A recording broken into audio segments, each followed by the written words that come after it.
Today we're going to make a very quick dish. This is my favorite dish from French baker. Okay? So, mukha siya komplikado pero actually, very simple lang siya. Ang kailangan nyo lang ay syempre, chicken, butter, frozen veggies, and cream. And if you want, you can add a little salt. Syempre, kailangan nyo rin ng oil.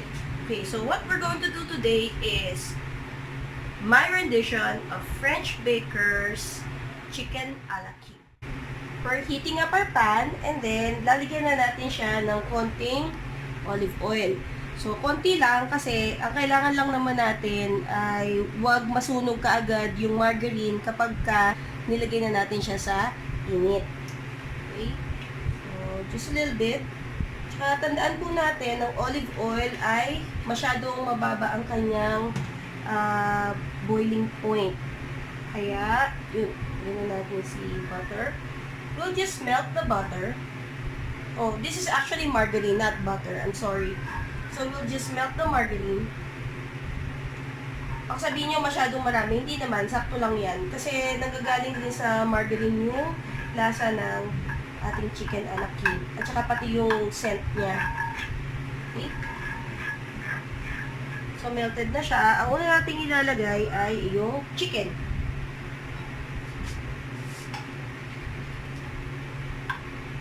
So, hintayin lang natin na maluto itong ating chicken. So, pag nagkaroon na siya ng discoloration o hindi mukha na siyang luto, pwede na natin idagdag yung ating frozen veggies.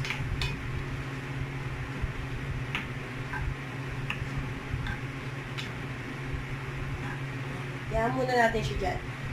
So, dati, pag gumagawa ko ng chicken a la king, ang nilalagay ko, instead of cream, ang nilalagay ko ay cornstarch na tinunaw sa water. Pero ngayon, gusto kong i-try kung pwede rin bang gamitin yung Alaska crema para, or any kind of cream for that matter, para baka kasi makakapagbigay siya ng mas magandang lasa. Okay?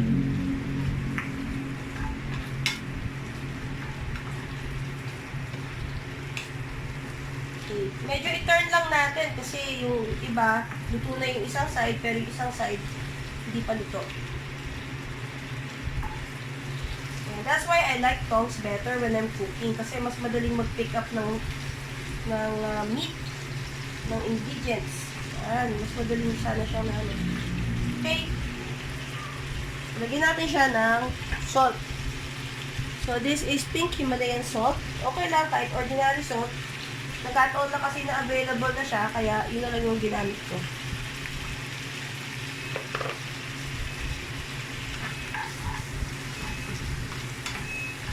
Okay. So, lagyan na natin itong ating frozen vegetables. Kaya ako lagi may frozen vegetables sa freezer. Kasi, marami akong nagagawa sa kanya. Pwedeng mapainit ko lang siya sa butter, gawin ko siyang side dish, or pwede ko siyang ilagay dito nga sa ganitong mga klaseng dishes. Okay. So, ito na. This is my first time to use all-purpose cream. Kasi nga, usually, ang ginagamit ko ay cornstarch. Okay? So, tansya-tansya uli sa dalawa, siguro tatlo. Para the creamier, the better.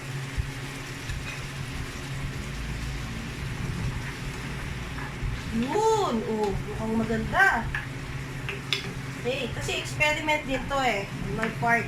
Dahil nga, hindi naman ako mahilig gumamit or first time ko gumamit itong cream. So, I think mas maganda yung kulay niya. I'll just let it boil for a bit para medyo maano yung kanyang sabaw.